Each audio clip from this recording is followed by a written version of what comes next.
Hi, hello, how are we? And welcome back to the pod. I am your host, HannaGh, and you are listening to the Chaotic Aquarius podcast. Welcome back. We're not in my car. We're not in my car. You might hear cars outside because the windows are open. It is roasting. It's roasting. And I also have a butterfly sitting on the ledge. Backstory, I have the last few times I've been into this office twice, the last few times, as if it's after happening 100 times, but it's happened twice. A butterfly has flown in and went into a corner, and I was like, oh my God, the butterfly is trying to KMS, it's trying to die. So I pick it up, I put it on the window ledge and I give it water, and then it flies off. Grand. Then it flew back in, and Orla was here dropping coffees up the other day. And I was like, look at this butterfly, in the corner. It won't go away. It's just chilling there. I think it might be dying. I don't know though. I'm trying to save it. But every time I'd put it on the window ledge, it'd fly back in. And then Orla was like, right, we need to get it up. So she got onto its hand, it went off and it flew away. So that was grand. And then I was doing a few bits earlier on. I looked down and I seen this black thing on the ground. And I was like, what is that? Why is that? It was a butterfly again, but it was stuck in the carpet. So I picked it up, brought it over to the window ledge, put some water on the window ledge. I don't even know if butterflies drink water. I don't know. I gave it some water. I made sure it wasn't drowning in the water, but I gave the butterfly some water anyway. I was like, oh no, that's definitely dead. It's definitely not alive. And I looked over and then it opened up its wings. Oh my God, the colour of the wings. I'm going to show you on my phone because I've not seen a butterfly like this. That's a lie. I probably have. Look at the colour. Can you see? If you're listening to this on Spotify or Apple Podcasts, you will have to go over to YouTube and see. But look at it. That's gorge. Because there was another butterfly here the other day as well. And he was just really orange. I'll show you him. And then we will get into the podcast. So this was the one from the other day. Completely different. This is kind of your not generic butterfly, but I've definitely seen this one around. See? Kind of you gorge. But the other one though, the purple iridescent bits in it and all. Beautiful, beautiful.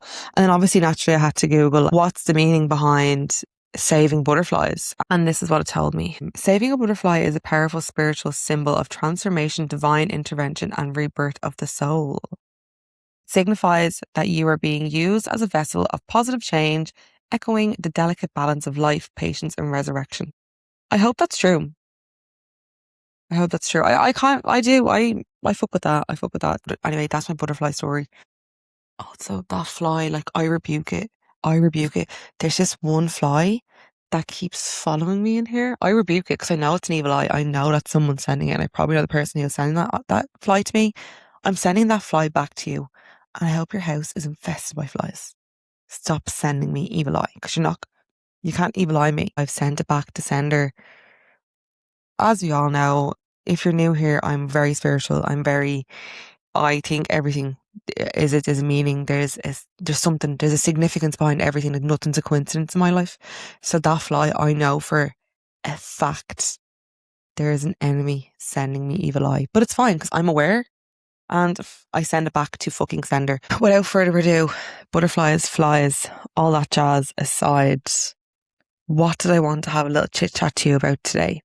I actually wanted to talk about doing things on your own and getting the courage to do things on your own, solo traveling, what it's taught me. I wanted to go through my traveling notebook that I brought with me on my last solo trip, and it's full of notes, pieces of advice, letters from people that I met on my travels. I thought that'd be a nice little episode today because I've wanted to talk about solo traveling before and what it's done for me, what I got out of it. I wanted to deep dive into doing things on your own and finding the courage to do things on your own. I'm a big believer in just you can't expect anyone to love you until you love yourself fully. I think that sentence is quite heavy loaded because in a sense, I definitely do believe there's 100% elements of truth behind it where, can you expect anyone to love you, appreciate you, have time for you if you don't do it for yourself? And yes, on one hand, I will die on that hill. But then on the other hand, I don't think you ever stop learning to love yourself. Does that make sense? The more I go through life and the more I lose myself, find myself, lose myself, find myself. Like, it's just a lifelong journey of losing yourself and finding yourself, not having your spark and then finding it back, feeling like you're stuck in the mud, being stagnant, shifting energy, feeling rejuvenated. I feel like life is just one long cycle of that. I don't think the work ever stops. I don't think the self-love ever stops. But I do think you definitely need to have a certain amount of self-respect, boundaries and self-love for you and yourself before you can let someone in. But you also need to be so comfortable in your own skin and comfortable with doing things alone. When you're in solitude with yourself, that's when you have like the most transformation, have some of the most amazing experiences in your life. Well, for me anyway, I found that when I was in solitude or isolation, not even isolation, but like I felt like when I was in solitude with myself and I was doing things on my own, that's when I had like the most mad transformation within myself. The most maddest shit would come up that I knew I had to deal with, had to work through. And I do think in order for me to have been able to have done that, I had to learn to love myself.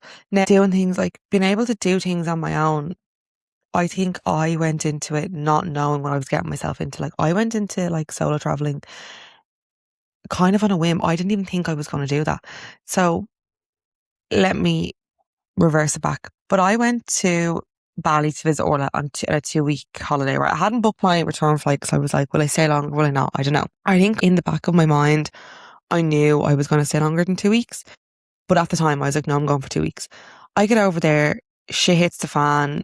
Orla, Jared, they all have to come home after 2 weeks. And they were originally living in Bali. They were living in Indonesia. They packed up their life. They went there. I was just visiting. In no way did I think they were going to be leaving Bali and me staying in Bali. At the time of me staying in Bali on my own, I didn't really know what I was getting myself into. I didn't really know what I wanted to get out of it, where I was going, what I was doing. I ended up staying for like, I think I stayed for like another 7 weeks on my own. I had never been on any type of holiday trip, nothing on my own. I am very much, I've always been on my own, but I've never been on my own. Does that make sense? Like I live and I'm from a very big chaotic family, right? I have my best friends and then I have like loads of my other friends and like people that I like to be with and stuff. I'm a very social person. I'm a very, very, very social person. So I'm never technically like physically on my own. From Monday to Sunday, I could probably fill my days up with something and someone every single day, right? Which is such a privilege to be able to do that. But I'm always on my own in my head. Does that make sense? Like I've never really had a person or even my best friends growing up, none of them ever lived near me. Like I never had like that one friend where like I'd walk down the road and I'm in their house 24/7. I never was around that. I was always around friends and family and stuff. But, and even like when I was in my long-term relationship, I didn't live in his pocket. Like I'm very much, even though I'm around people, I'm still very alone in my head. When I went over to Bali, obviously to visit Orla and Jer, and then they had to come home, I was like, do you know what? I'm going to stay because as we know, if you work in the film industry, you've like quiet months and you've really, really busy months. This was like after Christmas and usually from like December to February is quite quiet in film anyway. And it's not really until like March onwards things start to pick up. And like there was no talk of anything really in the pipeline. So I was like, why should I pack up and go home and be miserable in winter in Dublin when I could stay here in Indonesia until I get a call and I can easily just book a flight. Like I have money there. Like I can easily just book a flight and come home whenever, right? So again, I think future Hannah knew I was never going to come home when I was meant to. Like the fact that I didn't even book a flight. Now, why would I ever do that? I haven't done a hotel stay on my own. I wouldn't have gone for food on my own. I just didn't really do things on my own. I'd probably maybe go get a coffee on my own. But I think at that point in my life, I thought I was really independent and I thought, oh, look, I'm grand on my own. I can do all these things on my own. And it's not until I was put in that situation I was like, oh, I really needed this. I needed it for me, my self-development, my character development. I just needed it for everything, especially like for my confidence and everything. I needed it. So they all go home and I'm not stuck. I'm in Bali and I spent my 25th birthday technically on my own in Indonesia. Now, obviously, I made friends, still talk to like amazing friends for life within that trip. But it was just funny that when I did go there, I had never done one thing, just me, myself, and I. Like, so I didn't know the extent of how lonely it could feel because I was so used to constantly having people around me and at my disposal, not my disposal, but like I always had someone to do something with. So then you put myself in that situation where you don't know anyone, you don't always have someone at your disposal, you don't have anyone to go for dinner with, you do nothing on your own. Like you have to make the effort here. And I really did. Like I made the effort of, you know, making new friends, introducing myself. Like I really, really did try. It wasn't until I came home from that trip that I was like, oh, I actually love my own company. I didn't realize how much I love my own company until I was really, really on my own. Like there were times when I was over there and I'd go days without being around people. Like I'd exercise classes and stuff and going to the gym. And I was obviously with people then, but there was like a time where one of the weeks, not like I didn't, it wasn't intentionally, but like I went to go 2 days without actually speaking to anyone. And I was like, oh, and I realized I was like, it's just me, myself, and I in my own head. And I do think everyone needs that solitude within themselves to realize, oh, are you comfortable on your own? Because I think another big thing for me was I thought I was okay on my own. I thought like I was fine. I don't need that. And it wasn't until you're put in it that you're like, oh, this is actually quite uncomfortable. This is actually quite uncomfortable. It's constantly, you've no one checking in on you. You've no one at your beck and call. You are lonely. Like you are on your own. Since I absolutely loved it. I loved being on my own. I come home from Bali. I made a pact to myself. Every year you need to do a solo trip. You need to do like a staycation on your own in Ireland and you need to do a solo trip. And I've kept that promise to myself. So since then I've been like interrailing on my own. I've been to like Thailand on my own, Vietnam on my own. I've been so many places in Ireland on my own. It has done wonders for my confidence, my self growth, my self love towards myself, the respect and boundaries I've made for me, because it's like if you can give yourself all of these experiences, if you can bring yourself to all these amazing places and someone can't even text you back or just make the slightest effort with you, you don't need that, whether it's platonic, whether it's, you know, relationship, whatever it might be. Whatever you can give yourself, you don't need anyone else to give it to you. But I think once you set a standard within yourself, like me and me, like I'm giving myself this standard, so I expect nothing less from anyone else. When I tell you your relationships around you will change for the better, because now I only intentionally become friends and pour into people that I know will pour into me. And the standard that I've set myself, okay, yeah, maybe it's lonely on the relationship front, but I'll never tolerate shite. I'll never tolerate bullshit. There's just sort of certain things that I'll tolerate and won't tolerate. And if you can't give me the bare minimum that I can give myself, see you later. And it's the same with friendships. My friends have shown me so much love and compassion and empathy. And some of my own family members can't even do that. So it's like, there's a standard that you need to set for yourself. And I'm going off on a tangent here, but I do think a lot of my standards within myself started with me staying in Bali. And I know that sounds crazy, but like the people I met, the experiences I was faced with and the situations I had to face then coming home, whatever you might do, once you do it on your own, I find, and you pour into you and, you know, you're nourishing your own soul, you're nourishing yourself, you will come home and other people can pick up on that shift within you and that kind of triggers them. I do find, and me and Orla say it all the time, anytime I go on a trip, on a solo travel trip or a holiday, or even with friends, or if I do like a wellness class or if I go to a ceremony, whatever it might be, I will come home and like honestly outright murder will happen in the house. Genuinely think it's because when something shifts within you, people around you can feel it. That will trigger them, and then it kind of it. Do you know what I mean? It's a knock-on effect, and it's the same when it's even the same like when you pour into yourself and you start, you know, looking after yourself, eating right, going to the gym, speaking to yourself kindly, doing things for you and your soul and your body. People around you will get triggered by it. And I do think the more you experience on your own, the more good will come in. And obviously, with that, it's a privilege to be able to do those things. And I know, like, you know, it's very easy for me to say here and go on this trip and do that. And like, the cost of living these days, the housing crisis, the whole lot, like, don't worry, I'm in that same boat as you.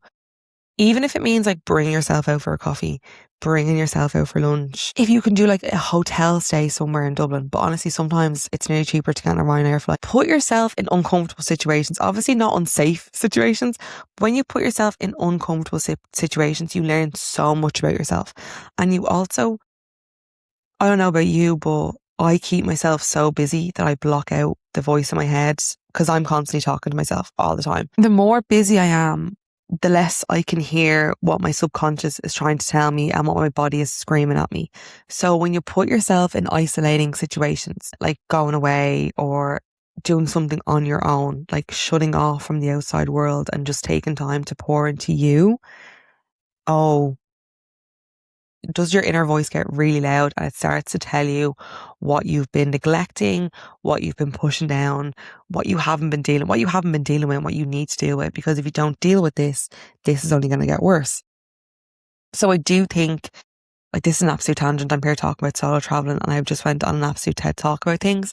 But I don't, I can't describe how passionately I feel about getting on a plane on your own in your 20s or your 30s or your 40s, whatever age you are, it is never too late. Do it. And I'm not saying you have to, like, rough and ready. You have to stay in hostels. You have to do this. You don't have to do that. Like, I didn't really do that. Like, I'm a lady of luxury in many ways, but I also did slum it in many ways too. You can have the best of both worlds. It's the people you meet on those types of trips. It's the versions of yourself you didn't even realize you had in you. It's what you can tolerate, what you can't tolerate. It's also learning to appreciate what you have at home. All the stuff that you moan about and, give out about, and, you might not like your job, you might not like your living situation, you might not like this friend, you might not like your partner, whatever it might be that you dislike about your life, you will go away and you will see how other people get by on not even 5% of what you have. And it's so humbling. It is. And obviously that's also a privilege as well, to go to these places, realize what you have and then go home and appreciate it. It's not, that's also really fucking rude of me to say too. It's like, that is narcissistic. Is that the word? Is it narcissistic? I don't know. But I'm acknowledging, the fact that if you go away, you see these things, you're like, oh my God, I have all this at home, and you come home and you appreciate it. It also shouldn't take us to go away to a different country or whatever it might be and see how other people live and what they have and what they lack for us to appreciate what we have. Because again, it's all materialistic stuff when you really think about it. But like, recently I went to Vietnam last year and I done the HannaGh Loop, which is a motorbike ride. And you get on the back of a motorbike, and I think this is like one of the reasons why I wanted to go to Vietnam, because it was like all over my TikTok. You have to do the HannaGh Loop, you have to do the HannaGh Loop. It's a motorbike ride. You can do 3 days or 4 days. I done 4 days, and you go with like a group of people. Someone's riding the bike for you. I don't recommend riding the bike yourself, even if you think you're the most amazing bike rider, only because like these roads are dangerous. Like, you're like driving up these mountains, down these mountains. So many people die yearly on the HannaGh Loop. Like, it's not the safest thing to have done. At the time, I obviously told my mother, it's fine, it's so safe. But there was a few times on the back of that bike that I was like, I'm a goner. I am a fucking goner. But I really wanted to go last year. I was finishing up on a job and it took 6 months of my life. I remember finishing that job and being like, I'm a shell of a person. Like, I just felt my soul was drained. I was drained. Everything was just zonked. So I really wanted to go to Vietnam. I've done like 4 weeks in Vietnam. I done pretty much, not all of Vietnam, but I done a lot of Vietnam. And if you ask me where I'd go tomorrow, I'd probably go back to Vietnam, because the people, the food, the plate, gorgeous. 10 out of 10 all around. I get over there. I really want to do the HannaGh Loop. I'm like, I want to be on the back of that bike. No phone service, no nothing. Earphones in, enjoying the scenery. But even me doing that is such a privilege, because these people that are riding these bikes, that are riding you around the mountains, like the HannaGh, are working 7 days a week. They literally, I think they make a fiver a day. Like, they make nothing. So they are banking on you to give them a tip. And obviously, please, if you do anything like that, anywhere in the world, always have cash on you to give a tip because these people are so worse off than you. You've no idea. Like, it's crazy the poverty in the world, but then also how rich the world is. Like, it just doesn't make sense to me. I went over there. I don't think I'm well off. Like, I'm not well off. I'm fur coat, no knickers, let me tell you. I am fur coat, no knickers. We're surviving and thriving all in one, but I'm abundant in other ways. Like, to them, I was so well off. Like, I was so beyond well off. I was way beyond their means. And I'm just like, but we're the exact same person. And again, let me reiterate, I don't think you should go on these trips to be like, oh my God, I have everything at home. I'm so lucky. In a rude way. I did go away kind of hating a lot of things about myself, my life. And you see how other people live and you're like, how dare I give out about these things? But on the grand scheme of things, we are all doing very fine in our lives. We're all healthy, we're all living, the fact that you're able to listen to this on a phone, a laptop, in your car, whatever, like they're all privileges that a lot of people don't have. So obviously I go on this motorbike ride. I'm having an absolute ball. The people I met on the HannaGh loop have changed my outlook on life. Like, I cannot tell you, those 4 days in the mountains were probably the best 4 days of my life. Vietnam in general was probably one of those like eye-opening trips that when I was there, I didn't realize how much it would mean to me till I had come home. Like, I loved all the other places I've been. There's just something something reignited within me when I went to Vietnam. So whatever you do, go to Vietnam. Can't recommend it anymore. But on the note of like solo traveling, I do think it's so important to do something on your own. I see it a lot with my friends.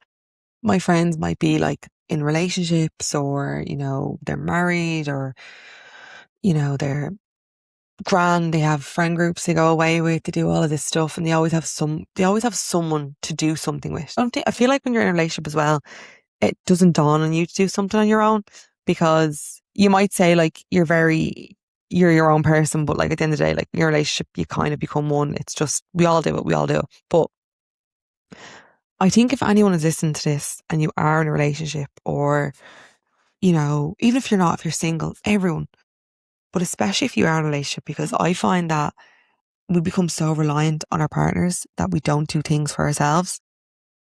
If you can get like one night away, if you can get one little trip, do something for yourself.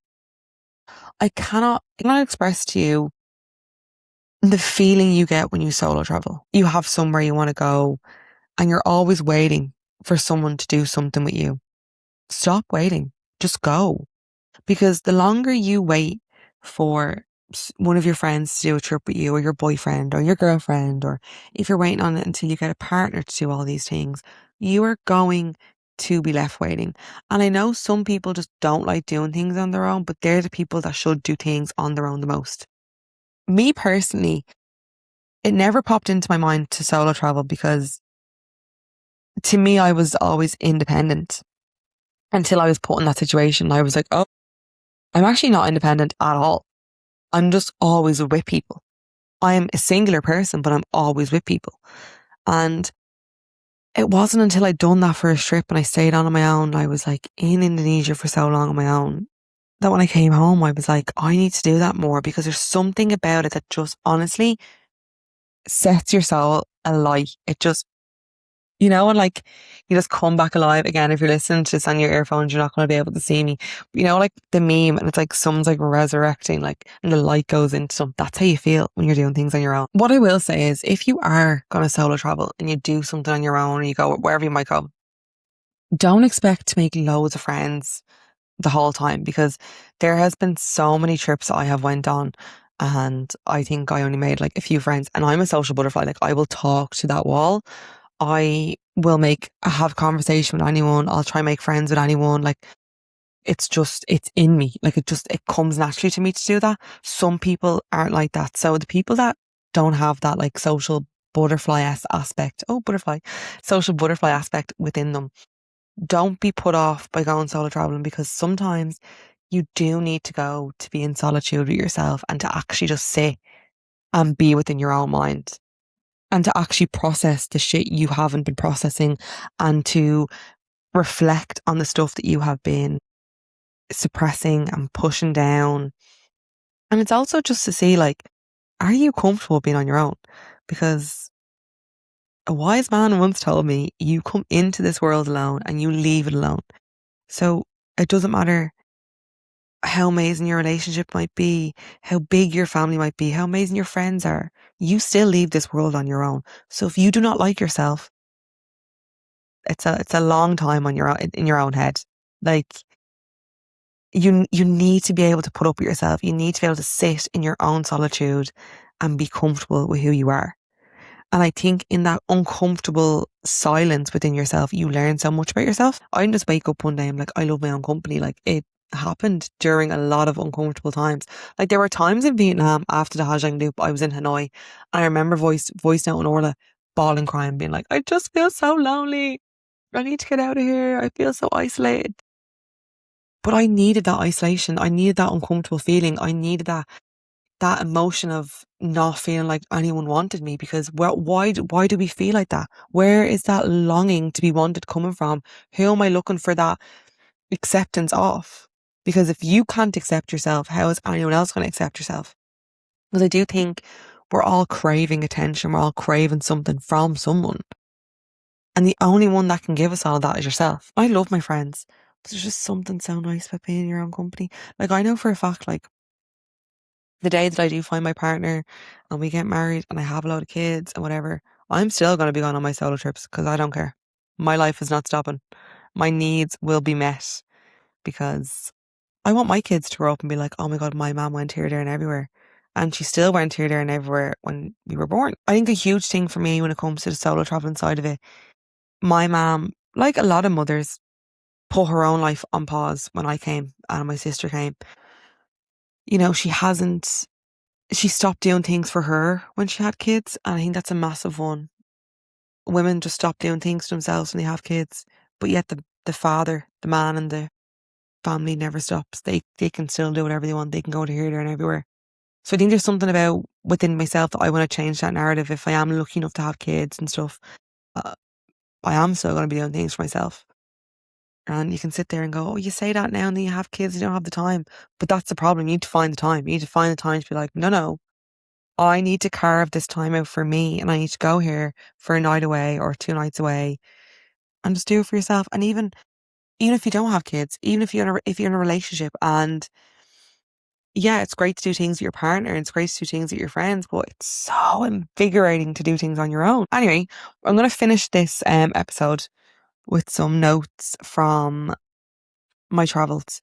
So I seen this idea on TikTok and it was like, bring an empty journal away when you go traveling, and the people that you meet, ask them to give you a bit of advice or even something about like something that they want to tell me about me or whatever. I just said like, look, if you have any advice to give me, what would the advice be? What would the advice be? So this one says, stay curious, keep learning, asking questions and exploring about the world and yourself. The growing never stops. I love it. I did not read this notebook for a solid, I want to say 9, 10 months after I came back. I just couldn't. I was like, I had not PTSD. It was like I had FOMO about a trip that I'd already been on. I was like, if I read this, I'll be really sad. Okay, here's another one. This is a really nice one. Be authentically yourself and never let anyone dim your light. Be confident, bold in everything you do. Never worry. Give yourself grace, and the spoils of life will forever overflow. Love. I think my problem is I worry so much about the future and the what ifs that I forget to be present here. I think that was a massive thing that I learned in Vietnam. It's the same way, if you focus so much in the past, you're robbing yourself of the present. So don't do that. So here's another one. This is from Anika.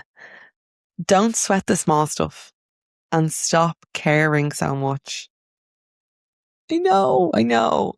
I do think HannaGh then and HannaGh now are two different Hannahs. I do think I still have, obviously, as I said, the work never stops. The lessons never stop. Okay, here's another one. I would say, even though I am yet to take this advice, never give 2 seconds of thought of what others think. We're all doing life together for the first time. Nobody knows what they're doing. I met such lovely people. So lovely people. And then I have ones that some of my Vietnamese friends wrote in Vietnamese. My easy rider Ming, I miss him. This is an essay. I'm not going to read it all, but this is from Sally. She was one of the Irish gals on the loop, and I'm pretty sure Sally listens to this podcast. Hi, Sally.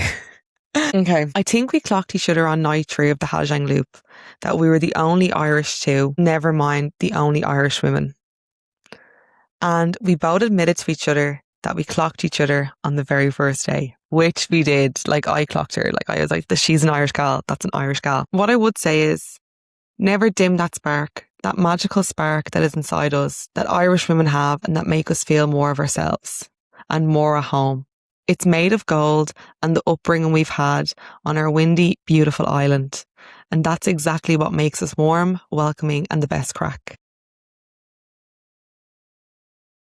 Like, I can't. I just love meeting these people. I actually miss them. Sally, I hope you're well. You're living in Amsterdam now, I think. Okay, I'm going to finish it off with Danny's. Danny is a gorgeous girl that I met in Vietnam. She's on the HannaGh loop with us, but she wasn't in my group. I actually met her on this app that solo travelers can be on, and we kept texting to meet up, but we just kept not being in the same place, and we actually were doing the HannaGh loop at the same times. And then we met up in Thailand. It was so lovely. Anyway, Danny says, don't ever wait for a man. Do all the things you want to do and see the world in your own way. Keep being fabulous and advocating for all who need us and to keep shouting for them. Love, Danny. We had a mutual love of Palestine and how we didn't like there was Israelis on our HannaGh loop. But we won't get into it. We won't get into it. This is going to be a peaceful, calm, nice podcast. But yeah, I also realised I gravitated towards a lot of people that had the same outlook on life, the same beliefs, the same boundaries. The people that I met on that trip was life changing. So I'm not going to pull a tarot card for today's episode. But if you want me to pull a tarot card for the next step, let me know. I don't know if you're enjoying me pulling tarot cards or not. I think if you're visually looking at it, it's more fun. I think maybe if you're listening to it in your ears, it's probably not. But let me know if you're enjoying me pulling tarot cards or not. If you are going traveling, bring an empty notepad and ask people that you click with to give you a bit of information, a bit of knowledge, snippet of advice, an affirmation, something. It can be funny, it can be serious, whatever. Just something that they want you to know. And don't open it for like 6 months after you come home. Secondly, if you're not going solo traveling, go solo traveling. Obviously, it's a privilege that we get to do those things. Go on your own. Find out what you've been suppressing. Sit in solitude. Ask your body what you need, what it needs. Ask your soul what it needs. And Dulik Tashel. Go traveling, darling. Anyway, I'll leave yous and love yous. If you are watching this on YouTube, please subscribe, like, comment. It will be greatly appreciated because it's scary over there. And I feel like I'm a little tiny fish in a huge ocean, but that's fine. That's fine. It's fine. If you listen to this on Spotify or Apple Podcasts, make sure you're following, like and comment, and follow me over on the Instagram as well. I'm going to leave you and love yous. Grá Mór. Bye.